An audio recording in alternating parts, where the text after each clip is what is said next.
These are the materials needed for the Easy Roll tee. I use Cotino yarn in the color Powder, and look to the pattern for the yardage for your size. I also use two different needle sizes, a 4.5 millimeter US 7 and a US 6 4.0 millimeter, and I have these interchangeable ones so that I can switch out the length. I used 24-inch for both needle sizes and then a 40-inch for the 4.5 millimeter needles. Stitch holder or waste yarn, stitch markers, tape measure, scissors, and a tapestry needle. The pattern is written for 9 sizes. Highlight your size throughout the pattern for ease of reading. When reading pattern, if a size is marked by a hyphen, that means do not do the instructions for your size. Make sure you block your work when checking gauge. I wet blocked it, allowed it to air dry, and put it in the dryer for 10 minutes so the superwash fibers snap back in place. Model is 5 foot 7 inches and is wearing size medium with a 38-inch bust and 5.75 inches of positive ease. Tee begins by working back and forth in rows for the back and to shape the neckline, and then it is joined in the round. Place stitches on waste yarn or stitch holder to try on tee as you go to check fit and length. Raglan increases are worked evenly spaced around the tee. Sleeves can be worked in your preferred small circumference method. This pattern calls for magic loop, but double pointed needles work as well. The neckline is picked up and worked in a twisted 1x1 rib. The rolls on the sleeves and the hemline subtract about 1 inch from the length. This tutorial is best viewed with the written pattern up next to you, so you can get the free pattern right here. And if you want several picture aids, you can get the premium PDF right here. And of course, it's a Lion Brand yarn kit where you can get all of the yarn and the free pattern to make it, and you can get that right here. To begin, I have my shorter cable with 4.5 millimeter needles. And then I need to measure out how to do the long tail cast on. I need to measure out how many stitches I need. So for the size I'm making, I need 68. So I'm going to measure how much length of yarn I need. So my working yarn is on my left. So here's 2, 3, 4, 5, 6, 7, 8. So here is 68 stitches worth if I were to do my 68 stitches. So I'm going to give myself a little bit more and then do a slip knot. And now I'm ready to cast on. So my working yarn is down below and then my tail is above. And I'm going to do a long tail cast on. So this counts as 1 stitch. So 1, 2, 3,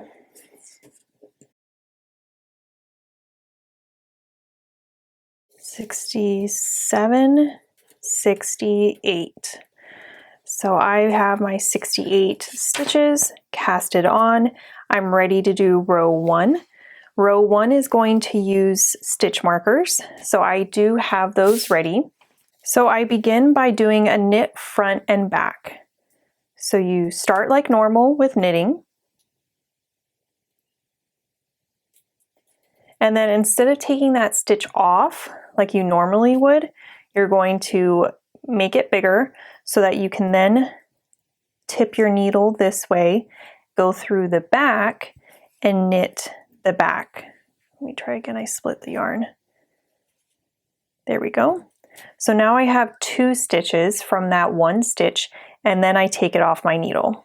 So I do knit front and back, place marker, another knit front and back. So don't take that stitch off.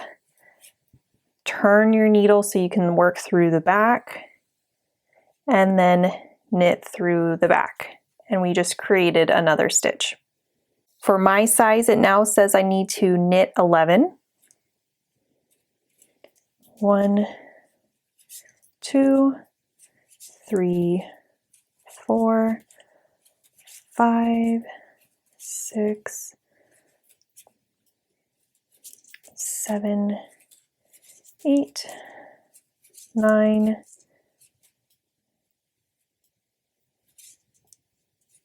10, and 11. And then knit front and back. So knit like normal, don't take it off your needle. Knit through the back. Then take it off your needle. Place a marker. Knit front and back.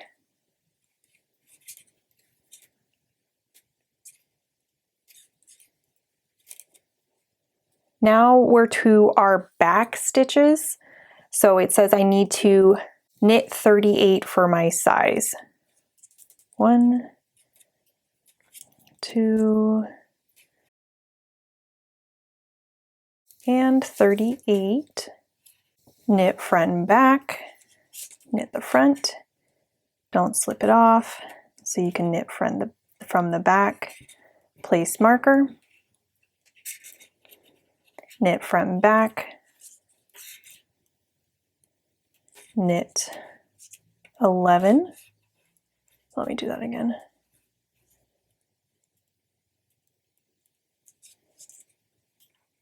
There we go. Now knit 11. Now I have 2 stitches left, and I'm going to knit front and back this next stitch. Place my last marker and knit front and back that last stitch. That completes row 1. So the next row is our wrong side row, and we're just going to purl this row with no increases. So just purling across, slipping those markers when you get to them. So I'm going to do this row 2 off camera, and then let's meet back up for row 3 and we'll do that section together. Row 3 begins by knitting the front and back. So you knit the front, rotate your work, and then knit the back, and then take it off. And this next instruction sounds funny for row 3 because we only have one more stitch, but row 5, 7, 9, it will make more sense. It says you need to knit to 1 stitch before the next marker. We're already there for this row though. And then we knit front and back this, knit front, knit back, slip the marker, knit front and back. Whoops. So on the right side rows, you're going to knit front and back on either side of the marker, and that is going to give us the raglan increases. So let me just knit across until I hit 1 stitch before my next marker here. So what I'm knitting right now is one of the sleeves. This is the sleeve section, the back section, another sleeve section, and then these knit front and back at the very front. This is going to be our fronts that we will then join. So I have 1 more stitch, so we're going to knit front and back, slip that marker, knit front and back. So we're going to continue on in this pattern until we get to the yoke section, where I'll show you how to do a backwards loop cast on. I've reached the yoke section, so I need to do a backwards loop cast on. And so to do that, I take the yarn in my left hand and I take my thumb and I wrap it around to create this little loop here, like that. And then I take my right needle and slip that loop onto my right needle. So there's 1, 2, 3, and you want to make sure that you're using a right hand to make sure that these don't twist. 4, 5, 6, 7, 8, 9, and 10. So again, I'm holding these so that they don't twist. I grab my new beginning of round marker, and then I am going to take the left needle here, and now I'm ready to just join. To join, we don't have to do anything special. I'm just going to insert my right needle under that first stitch there, and then make sure I give it a good tug with the working yarn there so that there's no gapping.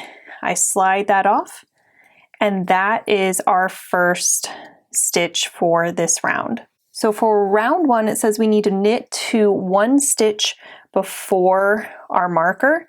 So I'm going to knit all of these stitches here, and then when I get to this stitch right here, I'm going to do knit front and back like we have been. So I'm going to do the rest off camera until we meet back up in this section right here, and we'll do this part together so I can show you how to work into these backward loop cast-ons. It's not hard, but I do want to show you how to do that. So let's meet back up there. I'm nearing my backwards loop cast on. I wanted to show you what it looks like.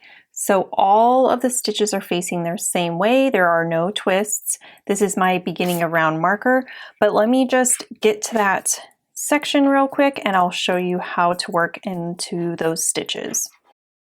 Okay, so it is easiest to see the stitches if they're not spread out and tight. So I like to keep them really cinched together because then it's much easier to see where you insert your needle. So this is not a backwards loop cast on, but here we go. So here's my first one, and you just work it the same way. There's nothing special about it, but you can see how it's stretching out and looks really big. Don't be intimidated or weirded out by that. You just have to be a little bit extra patient with it. Just try to keep those stitches as loose as you can when you work into them, and you'll have an easier time managing it. And then just take it slow this first round, and then the next round it will just be working as normal, nothing special. So I'm nearing the end there, getting close to working all 10 of my backwards loop cast on. Going nice and slow, making sure that I don't split the yarn or do anything weird. Okay, so I have one more, and here is my last one. Worked like that. I'm going to slip that marker there, and we're not going to do an increase on that marker since it's just the beginning of round marker. There's only 8 increases for from here on out. You just do it on these normal markers on each side. So that's 2, 4, 6, and then 8 increases. So for round 2, you're just going to knit all the way around, no increases for round 2, and then you're going to do repeating rounds 1 and 2 for the specified number in the pattern. And so I am going to do that off camera. So let's meet back up for the main body round 1. I'm to the main body portion of this tee here, and if you are wanting to, I would highly suggest to take your needles out of here by putting it on spare yarn or by putting it on one of these stitch holders and trying it on to make sure that it is fitting you well. So if we're looking at it like this is the back, this is the front. These are our 2 sleeves right here, 1, 2, and this is our beginning of round marker right here. So I have done the portion, I've tried it on, it fits me well, and so now I'm ready to put my sleeve stitches on hold and just work the main body, and then we will pick the sleeve stitches back up individually and work one sleeve and then the next sleeve. So to put these sleeve stitches on hold, I like using these stitch holders because it just makes it so convenient and easy. But like I mentioned before, you don't have to use those. You can just use spare yarn, just waste yarn, anything like that. So I need to knit to my first marker, and so that's what I'm going to do right now. Here's my last stitch before I reach my first marker. This first marker we're going to remove, and we will be taking out all the markers except for the beginning around marker right here. So we will be doing that this round. So now I need to put all of these sleeve stitches on hold. The sleeve stitches go until your next marker.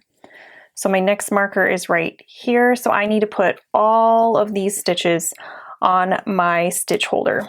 The reason why I like this stitch holder so much is you just slip it on your needle and then easy peasy, so easy to slip these stitches on. They just glide right on to my stitch holder here, and then it makes it really easy to get them back on my needles when I need to work the sleeve stitches again. It just makes it the fastest, I think. So I think it's worth the few dollars to invest in these stitch holders because it saves me so much time. It also just makes it easy to try on projects. I'm more likely to try on projects because of the ease of use with this than if I had to thread it onto waste yarn, but that's just me. Okay, I just have one more stitch I need to get on. There we go. Now I'm going to carefully take this off. I'm just going to put this needle stopper on so that I don't accidentally start losing stitches. And then I put it on like that to secure it so you can see my sleeve stitches are all on this stitch holder now. Safe and secure. The size I'm making says that I need to cast on 4 stitches for the underarm. So we're doing the backwards loop cast on again. So just as a reminder, wrap it under or over your thumb like that to create the loop. That's 1, 2, 3, 4. Now remember, don't twist it or anything. So I'm holding it with my pointer there to get it nice and twist free. I took off that marker because we don't need it anymore. And then I knit. And so I need to knit all the way around until my next marker, which indicates the next set of sleeve stitches. So let me do that. All right, here's my last stitch before my next stitch marker. So take that stitch marker off as well. And then I need to put these stitches, here's my next marker. So I need to put all of these stitches on my stitch holder. So grabbing another one of these stitch holders here and putting it back onto my needle. And then I'm just going to do the same thing we did on the other side. Carefully slide it onto the stitch holder here. There are my sleeve stitches right there. So now I am going to carefully take this off my needle. Just put my stopper there just to be safe. And then grab this handy, whoops, I pinched it. There we go. Now these sleeve stitches are secure and ready to be worked after I've done the main body. So I'm going to flip this up so that I can work those cast on underarm stitches again. So like the other side, I need to do 4 cast on, backwards loop cast on for the underarm. That's 1, 2, 3, and 4. And then I grab my other needle. Oops, I need to take off that stitch marker. There we go. I've got my other needle here, and then I continue knitting.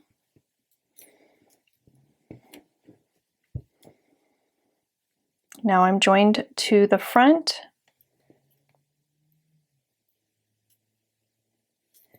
And I knit all the way around until I reach my beginning around stitch marker on my front. So let me just briefly show you this, what it looks like.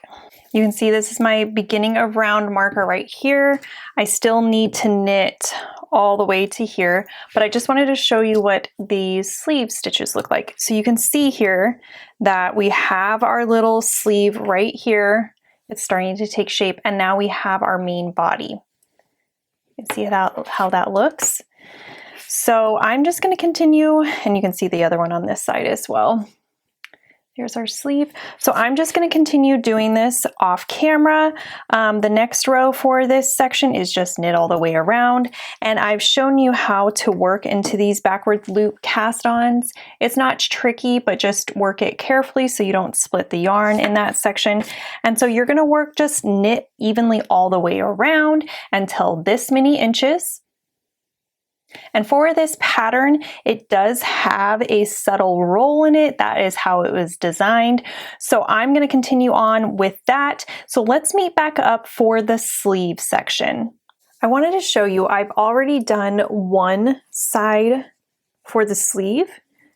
It almost doesn't look like I've done it, but because of the roll, the intentional roll, but I did about an inch. And that makes it so that this rolls and looks really casual and cute. If you look at this side, the stitches are on hold still and they're rolling and it looks similar. And so you might be tempted, oh, maybe I can just not do anything and just bind it off. But you actually still need to do something because we need to pick up these underarm stitches. So let me show you how to do the sleeve.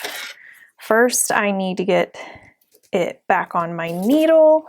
I'm using my longer needles because I'm going to be doing the magic loop.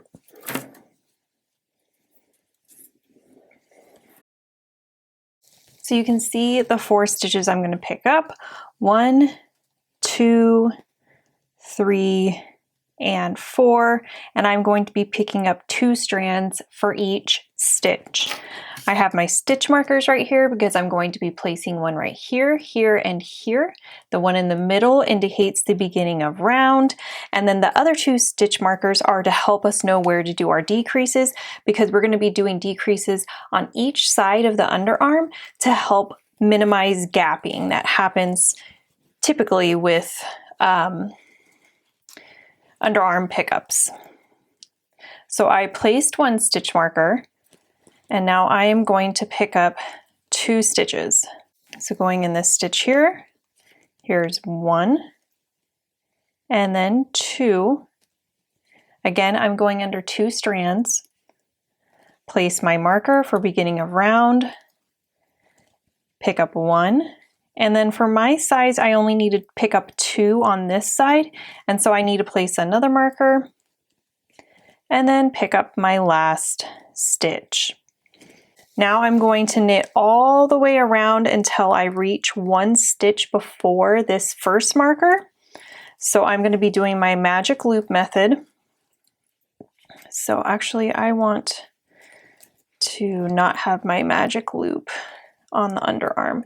So I'm going to, so I'm going to knit a few stitches here.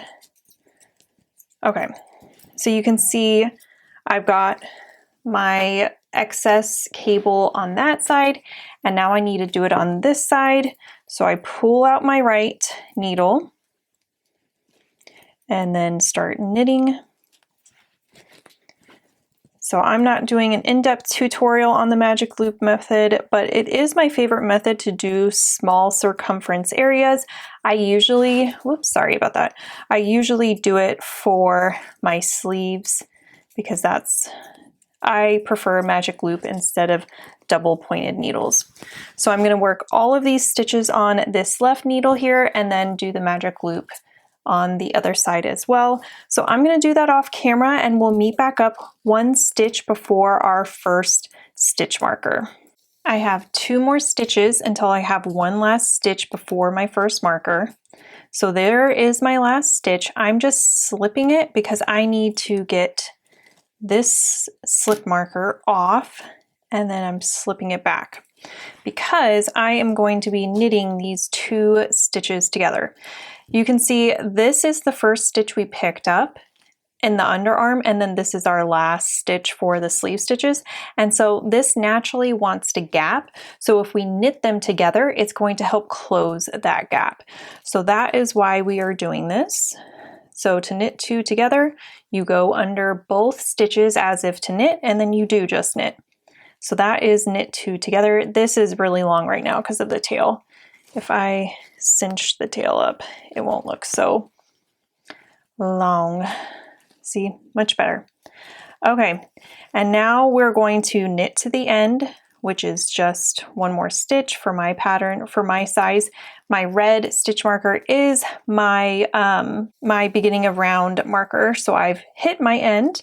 Now I need to knit to the next stitch marker for round 2. This is my next stitch marker, which I can remove. And now these 2 stitches, I'm going to do a slip slip knit, which is going to help close this side of the underarm pickup. To do a slip slip knit, you slip it knitwise, slip it knitwise, and then put your left needle into the front of those 2 stitches and then knit through the back. So this is what the underarm looks like. It's kind of hard to see it right now, but it will take shape and it will look much better because we did those extra steps there. Now I'm going to do round 2 by just knitting all the way around to the end here. So all the way to my beginning of round marker. I've reached the end of my magic loop. So I just need to situate my needles again. So push my left needle back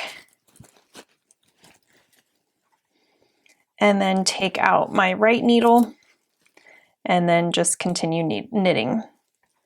There are 7 rows for this size, so I am going to do those 7 rows and then I will show you how to bind off this sleeve. I'm just now completing my 7th round. Let me do these last 3 stitches and then I want to show you how to bind off. So I can remove my beginning of round stitch marker and this is my first stitch I'm going to bind off. To do that, I knit it like normal, knit the next one like normal, and then I take that first stitch that I knit and I pass it over the second stitch I knit, and that's 1 stitch bound off. Let me show you how to do it again. Knit the next one, take the second one and pass it over the one we just knit. So that's 2 stitches bound off, 3, and we're just going to do it all the way around. Try not to bind off too tight and you'll be able to get a cute little roll. You can see this one here that I'm doing. You'll get a cute little roll in your sleeve, which is what we're wanting. So do that all the way around, just binding off 1 stitch at a time. And then let's meet back up for the collar and I'll show you how to do the collar. Let's do the collar pickup together. So I changed to my 4.0 millimeter needles here, and this is the 24-inch. And so what I'm going to do is I'm going to pick up 1 for 1 stitch along the back and the front cast on, and then 2 out of every 3, about 2 out of every 3 along these vertical edges here, and then a specified number along the slanting stitches right here. So for my size, I'm going to pick up a total of 92, 38, 10, 11, 11, 14, and 14. It doesn't matter tons how many stitches you pick up along the collar, just make sure that you end in an even number. So let's get started. So starting along this back neck here, I'm going to insert my needle under 2 strands, and then I'm going to take my working yarn and pick up a stitch, and that's 1. Going into that next stitch here, going under 2 strands, I'm going to pick up another one. So I'm going to do this all the way across the back for about 38 stitches. I've done my 38 stitches and now I'm to my straight vertical. So we do about 2 out of every 3. There's my 11th stitch along the straight vertical side there. And now I have my slanting. I'm going to pick up 14 along the slanting edge, which is about almost every 1 out of every 2 that I pick up along this edge. There's my 14. Now I have 10 along this front here, so just 1 in every 1. And now we're to the slanting again. So I'm going to do the rest off camera, and then let's meet back up when I get to the start, and then I'll show you how to do round 1. Place your stitch marker at indicating the beginning of round, and now let's do round 1. So for the collar ribbing, I'm going to do knit through the back loop and then purl. I think that makes collars look cleaner. And so instead of knitting through the front loop like this, where you would normally place your needle, you go through the back loop and knit 1. And then purl, knit through the back loop. So putting your needle through the back loop, knit 1. Oops. And then purl. Through the back loop, knit 1, purl. So you're going to do this all the way around, 1 in each stitch, alternating knit through the back loop and purl 1. And we'll do this for 5 rows total and then bind off. So I'm going to do the rest off camera, and that's how you make the easy roll tee. Hey friends, thanks for joining me on today's video. I have this video right here that I think you'll really enjoy, so go check it out and be sure to subscribe for more crochet and knit tutorials. My name is Rachel from Cozy Nooks Designs, and happy making!